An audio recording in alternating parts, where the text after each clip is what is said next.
Welcome to our channel. Today we how to backup data catalog entries using Collibra exports, complete guide step by step clearly. To begin, log into your Collibra account. Navigate to the data catalog section in the Collibra interface. Locate the entries you wish to backup. You can search for specific data catalog entries using the search bar. Select the desired entries by checking the boxes next to them.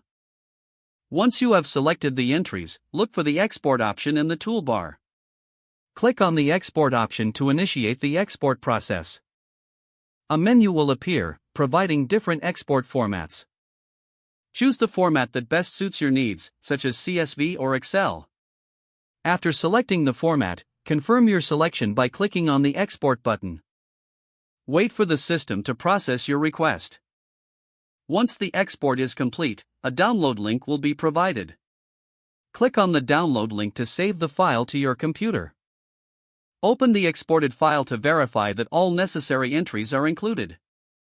If needed, organize or modify the data for your backup purposes.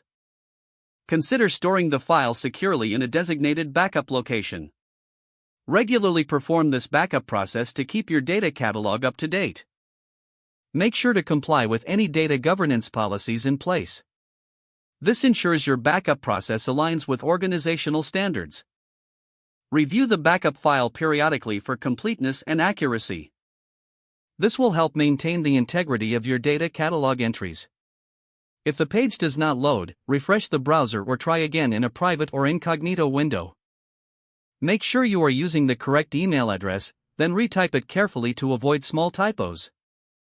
If your password is not accepted, use the reset option and create a new strong password you can remember. Check your spam folder for verification or security emails, then complete any requested confirmation steps. Enable two-factor authentication if available to improve account security and reduce unauthorized access risk. After signing in, review your profile details so your contact information and settings are accurate and current. If you see an error message, note it down and try again after restarting your device and internet connection. Don't forget to like this video and subscribe to our channel for more step-by-step tech guides.